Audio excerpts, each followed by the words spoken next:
Welcome to the Families Matter Most podcast. I have a very special guest with me today. Thank you for being here, Gary Chupik. Yeah, thanks for having me. Now, Gary is internationally recognized as one of the world's top mental performance coaches. Now, tell me, how would you define that when people are like, hey, what's a mental performance coach, Gary? It's someone who is specifically targeting the mental and emotional side of performing at high levels in high pressure environments. So, and that could be anything. It could be anything from sports and business to parenting. Absolutely. That's a bit of pressure. That's some high pressure some days. Yeah, it is. I mean, to emotionally regulate yourself as a parent, I mean, that's difficult to do. And so there's so much of life is emotional, like so much of life. And it's not just a Oh, little bit of life, it's a lot of life. And so to be able to, use mental performance skills and tactics to regulate yourself emotionally so that you can live up to your own hopes and expectations as a parent and the way that yes. you want to, like if you give yourself lots of choices in how you respond to your kids, that can only help you.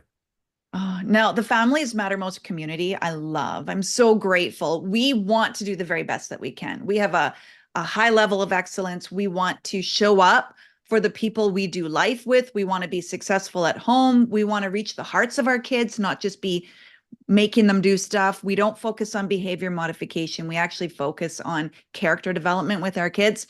We want to be successful at work, in our careers. We want to be the boss, but we want to do it well. And I think I recognize, you recognize there is a right and a wrong way to go about it. So you have coached top level, like some of the sports teams you've coached are what, NFL teams?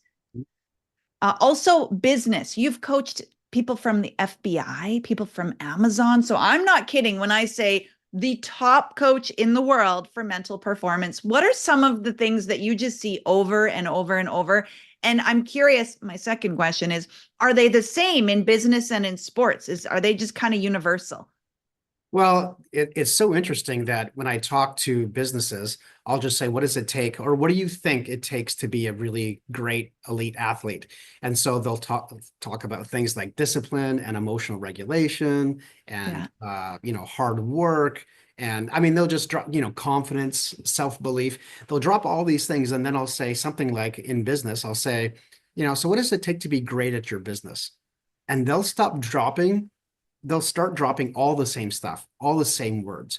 It's going to take discipline. It's going to take effort. It's going to take skill. It's going to take emotional regulation. It's going to take Yeah. confidence. So I would say 80% of what it takes to be an elite athlete is what it takes to be really great in business.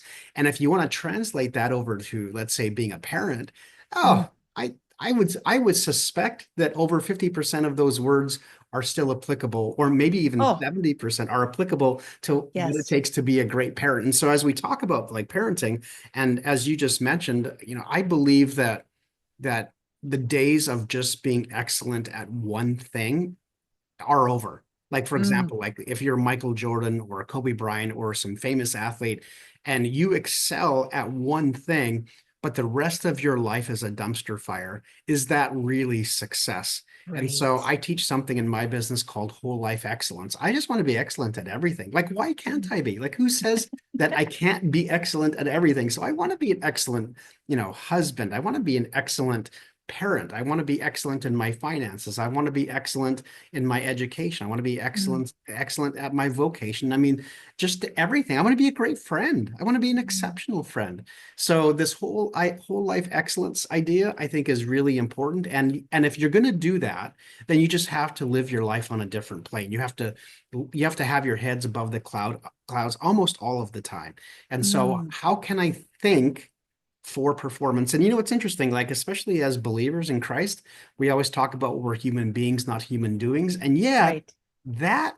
I think has gotten a little out of balance for Christians because we're called to produce good fruit and plenty of fruit. That is true. And That so is this true. idea of like, how do I live my life in such a way as I produce much and good fruit, I think Mm. is a conversation that we've lost in Christianity. Right. And it's not just good fruit over here, but terrible fruit over here. Right.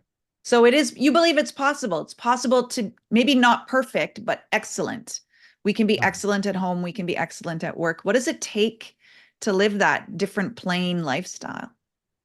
Yeah, I just think it takes a different kind of mind, because instead of, especially as parents, we're always reacting to things. Yeah. And to be able to choose your response in almost every situation, that is a skill that needs to be learned. And so we don't pay much attention to the mind, and we don't pay much attention to like, oh, I've got a lot of options here, like how I want to Mm, respond.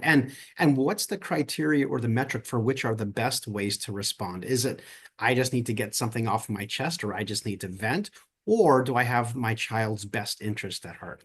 mm. That's hard. Yeah. Being able to stay in control of ourselves. A lot of what I do in my family coaching is kind of two sides. One is the skills. Do we know what to do? And then can we stay calm to do it? Mm. Those are like the two pieces. When you're working with a sports team, let's say you're going in to an NFL team and you're going to work with these athletes, what are the first big pieces that you know you're going to need to work on?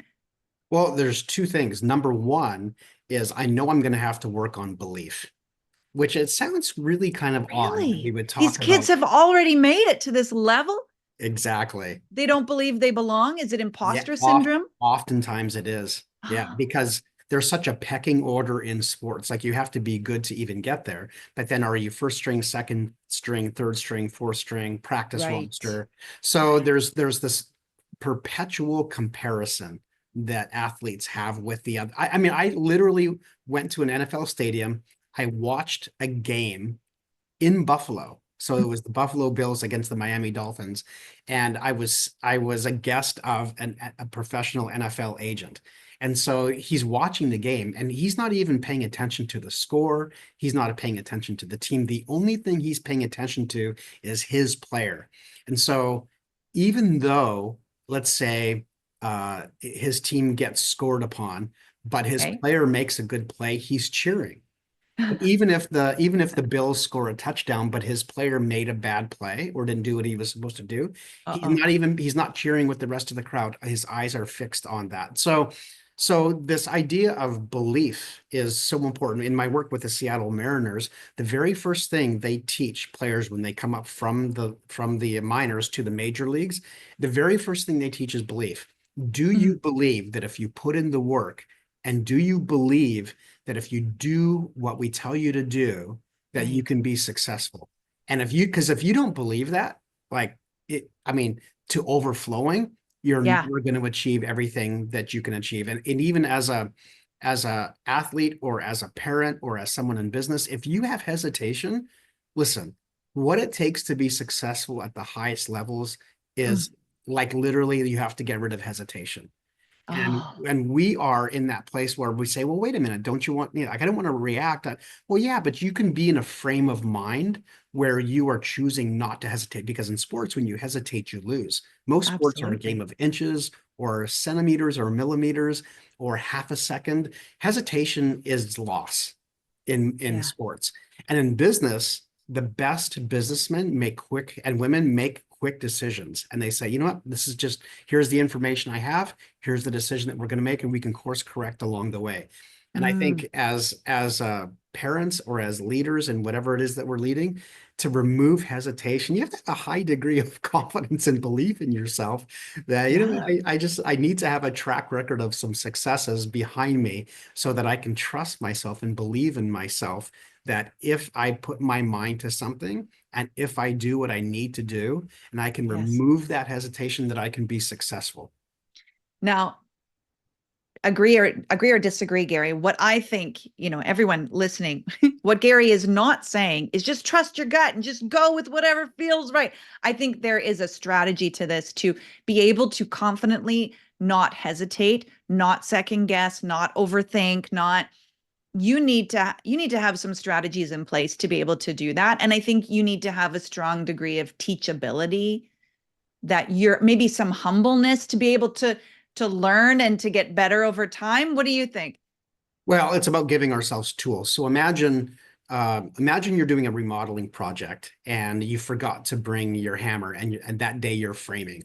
So you don't have the right tool. You might have some skill, But if you don't have the right tools, then you feel stuck. Mm. And I think, at least in my parenting journey, how many times did I just not have the right tool and I felt so stuck? Oh, yeah. I almost knew what I needed to do, but because I didn't have the tools, I couldn't actually do the job or finish the Yes. job.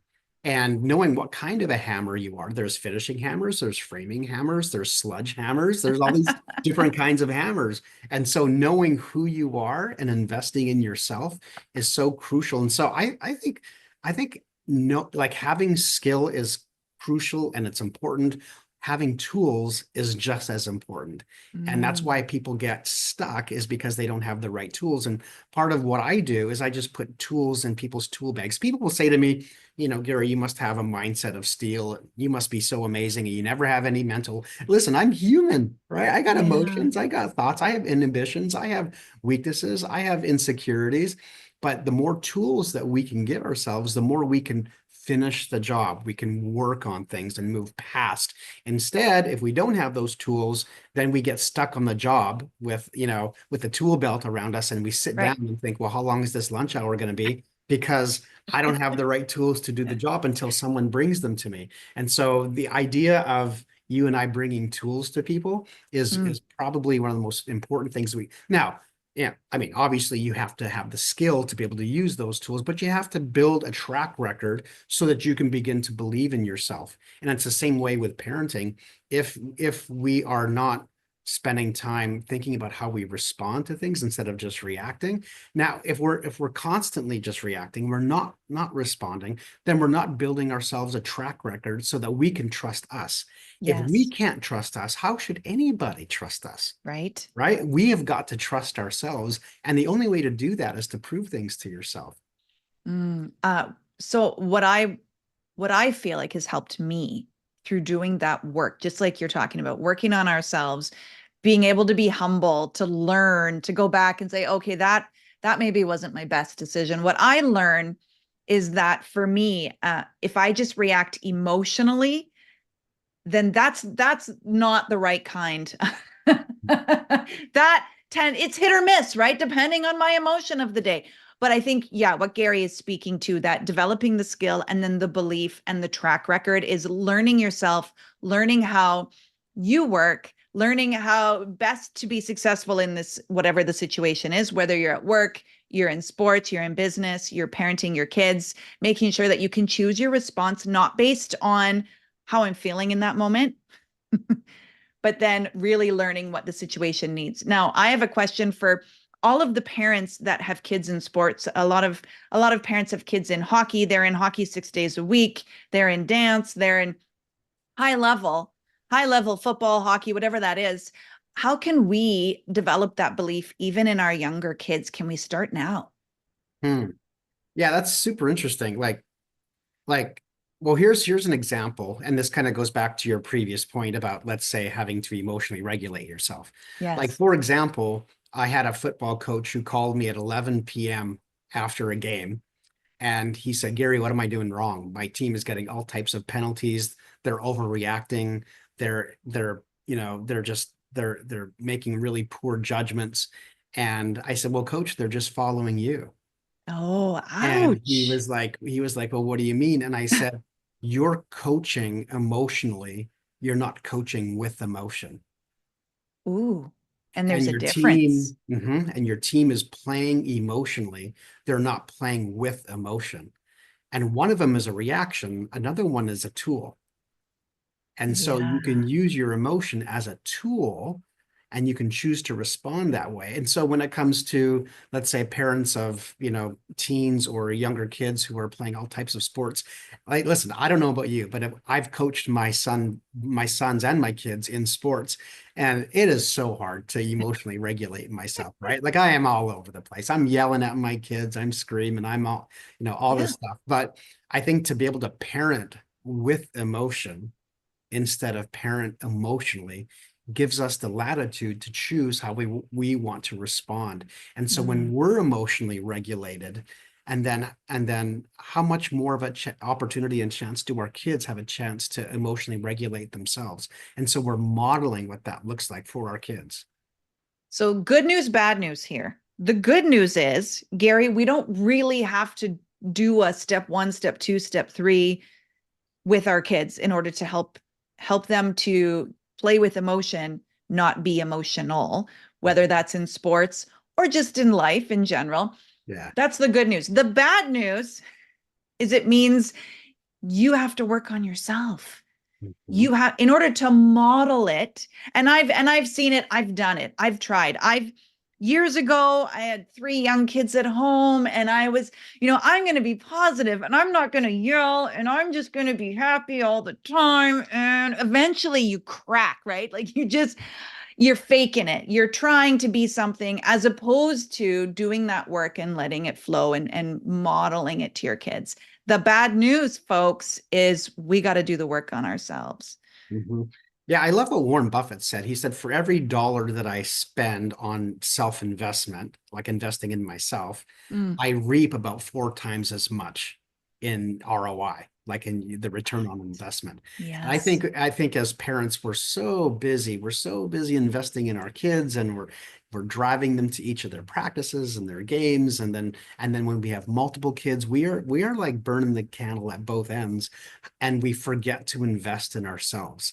And so that's when we start to play emotionally instead of with emotion, because Mm, we rob ourselves of that margin that's necessary in order for us to be able to make those decisions wisely. And so, yeah, investing in yourself is never a bad idea. never a bad idea. And I've said it before, I will stand by it. I like a good book. Don't get me wrong. Books are good. Podcasts are good. I love that you're listening to this podcast. I love it. It's great. And it does help to give you some tools, but it does not compare to having a one on one coach or a group coach, a real person who's going to look you in your eye and call you on your stuff. Nothing compares to that. Would you agree, Gary? Well, I agree, because when you have a coach, they know you, they know your tendencies. Like a good coach will know the tendencies of their players and their opponents. Yeah. So they put their finger on tendencies. And so when someone puts their finger on one of my tendencies and it's kind of hurtful, or it kind of, it's kind of like it stings a little bit, but Yeah. they're putting their finger on something that I've been avoiding. And maybe that one thing or two things that I've been avoiding that I'm not very good at or that I'm weak at, maybe those are the very things that are the obstacles I need to overcome to be as successful as I want to be. So Mm. having the humility to say, yeah, I think I need some help. Yeah, I need to. I love what Pete Carroll, coach of the Seattle Seahawks for many years, said. He said, Gary, the best always want a coach. It's the players who don't think that they need one are the ones that really need it. Right. And Oh, so, they really need it. yeah, they really need it. And the ones that are the best, they're the ones who want to get coached, because Mm, they're looking for every competitive edge that they can yes. get over their opponent. We had Russell Wilson spends over $100,000 a year on coaching just in his mind. He will Yes. talk to his mental performance coach every single day of the year. And so his mental performance coach, Trevor Moawad, was my mentor. And so I got to spend a year with Trevor just one on one. And he would address those issues with me too. And so the best always want to get coached. I think one of the misconceptions about what I do is that, you have to be not doing well in order to Right. really feel like you need a coach. When Mm, in reality, it's the best players that really want the coach. And so just yeah. know that you can be really good at something. And actually, I prefer that someone is really good at something, because they have more emotional and mental resources to take what I'm telling them and even go to the next level, because we've all got next level in us, right? Like Oh, whoever we are, we've got more levels in us. And so the best always want to get a coach. And I think you don't have to be sick to want to get better. And so let's that's let's true. push each other on and move each other on to get better. Well, Gary, you offer some coaching programs. You have created your own game plan. What is that like? Now, I love that there's the sports reference there, but you've done this with moms, you've done this with executives. What does that look like? Well, it's so fascinating, because one of my favorite clients was a mom in Tacoma, Washington. And she was like, my kids are driving me crazy. And she goes, Gary, this sounds so strange, but I think I need mental performance help. And Oh, so I've thought to myself, like, how could this work? Is this got a shot at winning at all? And she started to put it, I would just talk about the principles of mental performance, and it changed her life. She Mhm. parented differently. She literally created, like I teach professional and college football teams about culture. So I have this whole culture workshop I do. She was like, "Do you think you could teach that to me for my family?" And I was like, I've never done that for a family. And so we Yeah, did let's this try. culture workshop for her family, and she put it up on her refrigerator door, and she goes, "Gary, everything's different. Oh, Everything, we just created a family culture, and it was all sort of sports, oriented, but it didn't yes. have to be. She just translated that thing for her family, and it was just fantastic. So I do have the what I call the playbook for the mind. So it's the 10 or 12 one-on-one sessions just to teach mental performance, and not what to think, but how to think, and how to get Yeah. your head above the clouds so that you can respond instead of react. And so that's the Mm, playbook for the mind. And I have a game plan for life, which is like, how do I live a high performance life? And so for people who are either are thinking about a transition, or they're coming through a transition, how do I live at an optimal level? And so I yes. work with just about every walk of life for that. And so, yeah, those are my two things, the playbook for the mind and the game plan for life. And of course, you can see how they work together too. Like, if you want to Oh, live a certain way, you have to think a certain way. And if you think yep. a certain way, it helps you live a certain way. And so it's a great combination. And so, yeah, that's primarily what I do. Well, I can vouch for Gary. I've had Gary as my coach. He's helped me work through some things, and I could say I would not be at the level that I'm at if it wasn't for Gary. So thank you for that. You're very kind. Thank you. Where can people find you, find information, learn from you? Well, the number one place I'm at is Instagram, which is Elite Mindset. And so I'm the one with the little blue dot on Instagram, or you can go to Okay. my website at elitemindsetnation.com, and people can sign up for a free 15-minute discovery call or strategy call, just to have a little chat to see if we're a good fit, and what might opportunities might be available to be able to work together. So it's a low pressure, just a chat, and if people want to talk, I'd be happy to listen. Wonderful. Well, we're going to have all of that in the show notes for this podcast. So you can search him up on Instagram or just click it. We'll have all the links wherever you get this podcast. So thank you so much, Gary, for being my guest today. I wish you well. I'm excited to see where you're going to go next. Yeah, it's an honor and a privilege. Thank you.